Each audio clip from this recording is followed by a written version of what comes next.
ఏమేవ్ ఆ దోసె అపసవ్య దిశలో తిప్పుతూ వెయ్యొద్దని ఎన్నిసార్లు చెప్పాను విసుక్కున్నాడు వామనమూర్తి.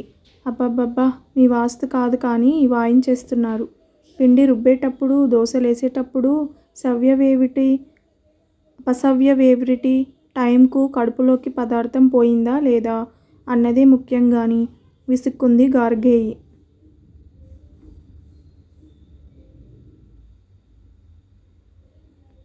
ఆహా చూడబోతే గడియారాన్ని గ్రహాలని కూడా అపసవ్యంలో తిప్పమనేటట్టున్నావే ఎదురాడక చెప్పింది చేయు. ఉరిమాడు మూర్తి. అసలు మిమ్మల్ని కాదండి మీకు వాస్తు పిచ్చి అంటించిన ఆ గవర్రాజుననాలి. హాయిగా ఉద్యోగం చేసుకునేవారు మానేసి ఇప్పుడు కంచంలో వాస్తు కుంచంలో వాస్తు అని వేపుకు తింటున్నారు. ఇల్లు కాలిందని ఒకడేడుస్తా ఉంటే ఎక్కడ్రా నా చుట్టకు నిప్పంటించుకుంటా అన్నట్టు ఒకడు. అలా మన కొంప అంటించడమే కాక ఊళ్ళో వాళ్ళ కొంపలకు స్థలాలకు సలహాలోటి. అయ్ బాబోయ్ మీతో నా వల్ల కాదిక.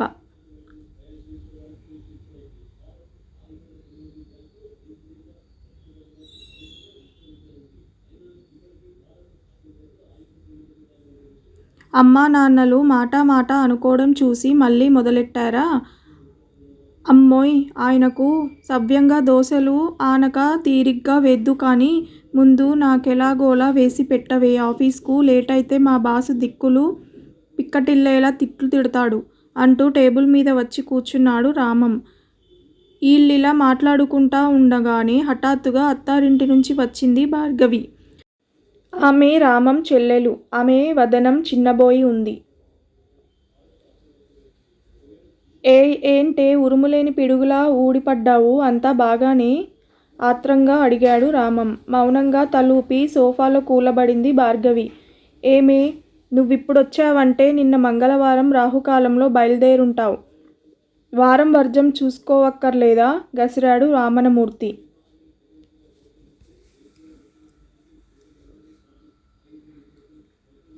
అట్లకాడిచ్చుకు ఊచిపుచ్చుకు ఒకటి కొడితే వెళ్ళి శూన్యంలో పడతారు. అక్కడ బాగా వెతుక్కోవచ్చు దిక్కులు. ముహూర్తాలు మనసులో తిట్టుకుంటూ ఏమ్మా మంచివేళకు వచ్చావు రా దోశలు తిందువుగాని అంది ప్రేమగా గార్గేయి. మొహం కడుక్కొని వస్తానుండమ్మా అంటూ తన గదివైపుకు దారి తీసింది భార్గవి. సరేనే నాకొక అర్జెంట్ మీటింగ్ ఉంది సాయంత్రం కలుస్తా రెస్ట్ తీసుకో మరి అంటూ భార్గవితో అన్నాడు రామం. ముభావంగా తలూపి లోనికెళ్ళింది భార్గవి. తల్లి కొడుకులు ప్రశ్నార్థకంగా ఒకరి మొహాలొకరు చూసుకున్నారు. చూడొరే దానికేదో దిగులు పట్టుకున్నట్టుంది. ఇవాళ హాఫ్ డే లీవ్ పెట్టొచ్చే నువ్వొచ్చాక విషయం కలుపుకుందాం. అందాక విశ్రాంతి తీసుకొని స్కూటర్ స్టార్ట్ చేస్తున్న రామంతో అంది గార్గేయి. సరేనమ్మా అంటూ కంగారుగా బయలుదేరాడు రామం. సాయంత్రం పెరట్లోని మామిడి చెట్టు కొమ్మకు వేసిన ఉయ్యాలలో కూర్చొని టీ తాగుతున్న చెల్లిని చూసి ఎక్కేశావా నీ సింహాసనం? అమ్మా నాకు నీ చేత్తో కాస్త టీ ఇద్దు అంటూ చెట్టు కిందున్న చేష్ట మీద కూలబడ్డాడు రామం. అన్న మాటలకు చిన్న నవ్వు నవ్వి మళ్ళీ తలుంచుకొని టీ తాగసాగింది భార్గవి. ఇప్పుడు చెప్పరా ఏమైంది? బావ నీతో ప్రేమగా ఉంటున్నాడా? ఏదైనా గొడవైందా? లాలనగా అడిగాడు రామం. ఆ మాటలకు కళ్ళల్లో గిర్రున నీళ్లు తిరగ్గా అన్నను చూసి చప్పున తలదించేసుకుంది భార్గవి. నీ సమస్య ఏదైనా నాతో చెప్పరా? అలా ఏడుస్తుంటే పరిష్కారాలు దొరకవు కదా మాట్లాడు ఉయ్యాల దగ్గరికెళ్ళి చెల్లితో అన్నాడు రామం. ఇంతలో 2 టీ కప్పులతో వచ్చిన గార్గేయి కొడుకుతో సహా చెష్ట మీద కూర్చుంది. నెమ్మదిగా తేరుకొని ఇలా చెప్పసాగింది భార్గవి.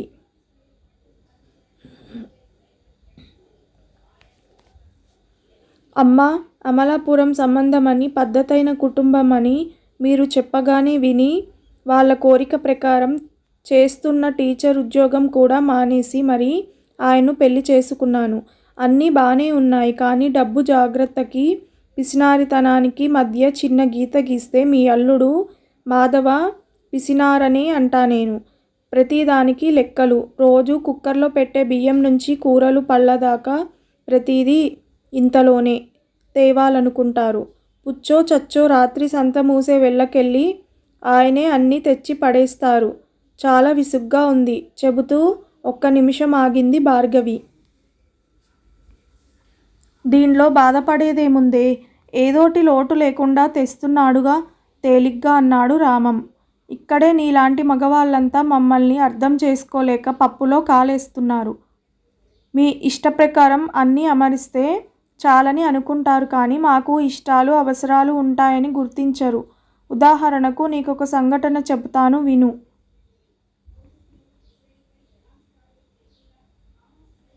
గత 30 ఏళ్లుగా మా మామిడి తోటలో కాపరమంటూ నమ్మకంగా పనిచేసే హనుమంతు కూతురి పెళ్లి కుదిరింది. పెళ్లికి డబ్బు తగ్గిందని ఒక 50,000 చేబదులు అడిగాడు. ఈయన ససేమిరా అన్నారు. నోటు రాసిస్తానని వాడు కాళ్ళా వేళ్ళా పడినా కరగలేదు. ఊళ్ళో అక్కడా ఇక్కడా ప్రయత్నించినా కుదరక చివరికి పీటల దాకా వచ్చిన పెళ్లి ఆగిపోయే పరిస్థితి వచ్చింది. అందరూ గుడ్లప్పగించి చూస్తూ ఉంటే ఒక ఆడపిల్ల జీవితం పాడవకూడదని నా చేతికున్న బంగారు గాజులు తీసిచ్చి సర్దుబాటు చేశాను. అవి కూడా మీరు పెట్టినవే. అంతే. 3 రోజులు పెద్ద రాద్ధాంతం చేశారు. నీకేంటి సంబంధం అంటూ అత్తింటి వారంతా కలిసి నానా మాటలు అన్నారు. కొత్త కాపురం కదా, చిన్న విషయాలు పెద్దవి చేయడం ఎందుకని మీ దాకా రానివ్వకుండా సర్దుకున్నాను. నెల తిరిగేసరికి హనుమంతు కుదువపెట్టిన నా గాజులు విడిపించి తెచ్చి నా కాళ్ళ మీద పడి కృతజ్ఞతలు చెప్పాడు. అప్పుడు నా మనసులో కలిగిన సంతృప్తిని మాటల్లో చెప్పలేను.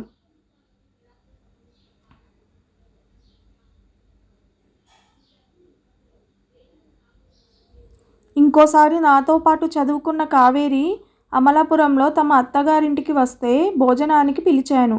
ఆమె వెళ్ళాక ఇంకెప్పుడూ నాకు చెప్పకుండా ఎవరిని భోజనానికి పిలవకు. ఇవాళ మనం పిలుస్తాం, రేపు వాళ్ళు పిలుస్తారు.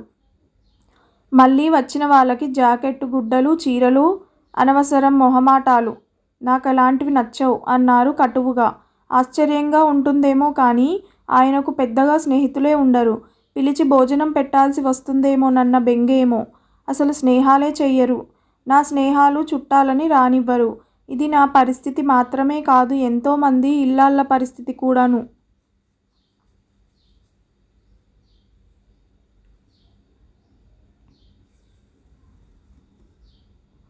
మాకు నోటికి ఏదన్నా హితవుగా వండుకొని తినాలనిపిస్తుంది. ఇంద్రధనస్సు రంగుల్లో వారానికి 7 కూరలు ఏరుకొచ్చి ఇవే వండాలంటే ఎలా? పాలు పెరుగులు లెక్కగా వాడాలంటే ఎలా? మాకు భర్త కొన్న చీర కాకుండా నచ్చిన చీర ఎంచుకొని కొనాలనిపిస్తుంది. మార్కెట్లో ఏవైనా చిరుతిళ్ళు కనిపిస్తే తినాలనిపిస్తుంది. ఎండలు మండుతుంటే వీధిలోకొచ్చిన సోడా తాగాలనిపిస్తుంది. సరదాగా ఓ సినిమాకో షికారుకో వెళ్ళాలనిపిస్తుంది. చుట్టుపక్కల వాళ్ళు శుభకార్యాలకు ఏవైనా చందాలు కావాలని అడిగితే 10 పరకో ఇవ్వాలనిపిస్తుంది. ఇరుగు పొరుగు అమ్మలక్కలతో ఏదైనా పెళ్లి పేరంటానికి వెళ్ళినప్పుడు వాళ్ళకేదైనా కానుక ఇవ్వాలనిపిస్తుంది. ఇవే కాదు, ఈ రోజుల్లో అదనంగా ఏదైనా పని చెప్పినప్పుడు పని మనుషులు, పాలవాళ్ళు అదనంగా డబ్బివ్వాలని ఆశిస్తున్నారు.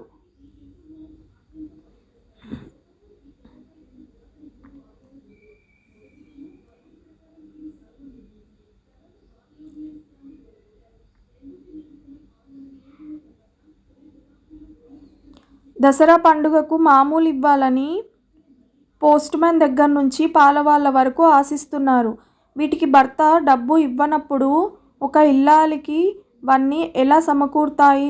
పోనీ లేదా పోదా అంటే కలిగిన వాళ్ళే ఉండి ఇంత పీసుతనమెందుకో తెలియడం లేదు. ప్రతిదానికి చెయ్యి చాచడం, లేదనిపించుకోవడం నాకు చచ్చే సిగ్గుగా ఉంది. ఆ పిసినారితో నాకు చాలా కష్టంగా ఉంది కళ్ళొత్తుకుంటూ అంది భార్గవి.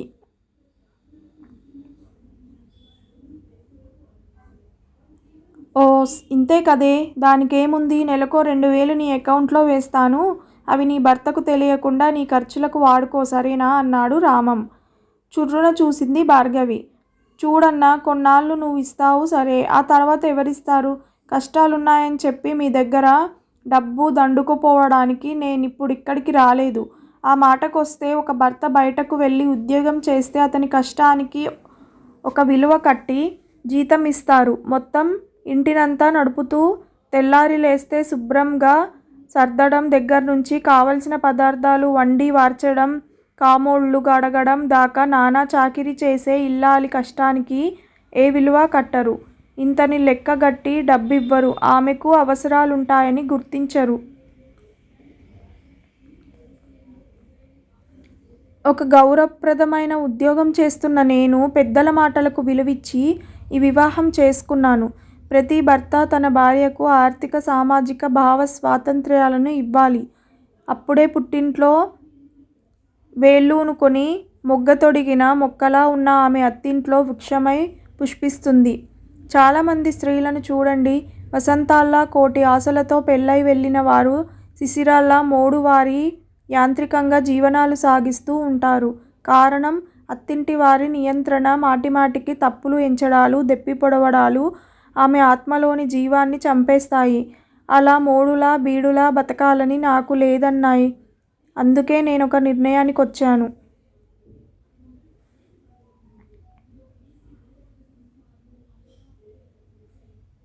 నాకు ఆర్థిక స్వాతంత్ర్యం కావాలి. అమలాపురంలో ఉన్న ఒక స్కూల్లో ఉద్యోగం చూసుకున్నాను. కానీ దానికి మీ బావ ఒప్పుకోవడం లేదు. అలాగని మీకో ఆయనకో భారంగా ఉండడం నాకిష్టం లేదు. అందుకే ఆయన మనసు మారేదాకా మా ఫ్రెండ్ పనిచేస్తున్న తాడేపల్లిగూడెంలోని రెసిడెన్షియల్ స్కూల్లో జేరిపోదామనుకుంటున్నాను. వెళ్ళే ముందు మీకు చెప్పిపోదామని ఇలా వచ్చాను.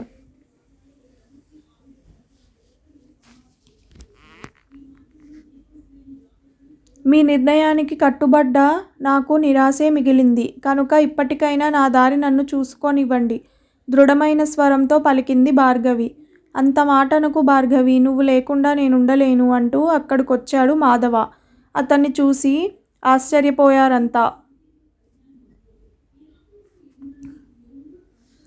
భార్య భర్తలిద్దరూ ఉద్యోగాలు చేస్తే పుట్టే పిల్లల ఆలనా పాలన సరిగ్గా లేక పిల్లలు మానసికంగా రుగ్మతలతో నలిగిపోవడం నా మిత్రుల కుటుంబాలలో చూశాను.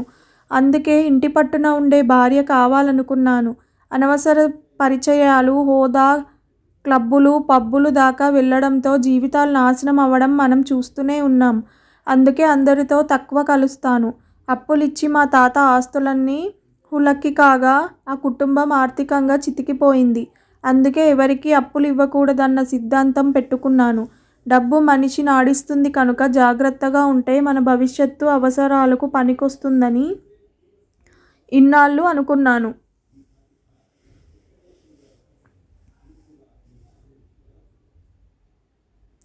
నా జీవితానుభవాల వలన నేనీ పద్ధతి అలవర్చుకున్నాను గాని నేనేమి రాక్షసుణ్ణి కాదు. మిగతా విషయాల్లో నేను ప్రేమగానే ఉంటానని నీకు తెలుసు. కానీ నా పొదుపు నిన్నిలా బాధపెడుతుందని, నువ్వు ఇలాంటి తీవ్రమైన నిర్ణయాలు తీసుకునేలా చేస్తుందని నీ మాటలు వినేదాకా నాకు తెలియలేదు. నాకే కాదు, ఆ మాటకొస్తే పాతకాలం పద్ధతిలో తల్లిదండ్రుల నియంత్రణలో పెరిగిన చాలామంది మగవాళ్లకు ఇంత ఆలోచన ఉండదు.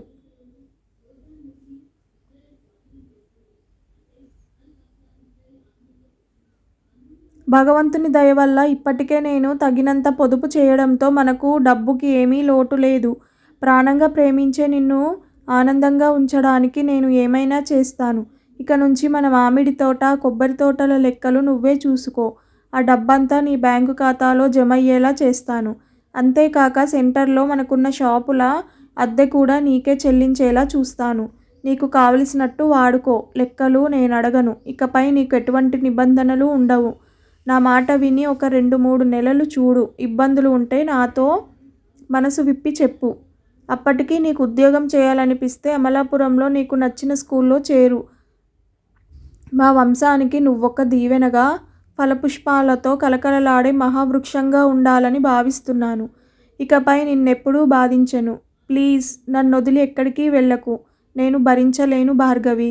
కూర్చున్న ఉయ్యాల దగ్గరికొచ్చి మోకాళ్ళపై కూర్చొని అభ్యర్థనగా కన్నీళ్లతో ఆమె కళ్ళల్లోకి చూస్తూ అన్నాడు మాధవ. సరేనండి, అలాగే వస్తాను. ఎలాగూ వచ్చాం కదా, 2 రోజులుండి వెళ్దాం అంది భార్గవి భర్తను ఒడిలో పొదువుకుంటూ. వాళ్ళిద్దరినీ మురిపెంగా చూసుకుంటున్న తల్లి కొడుకులు.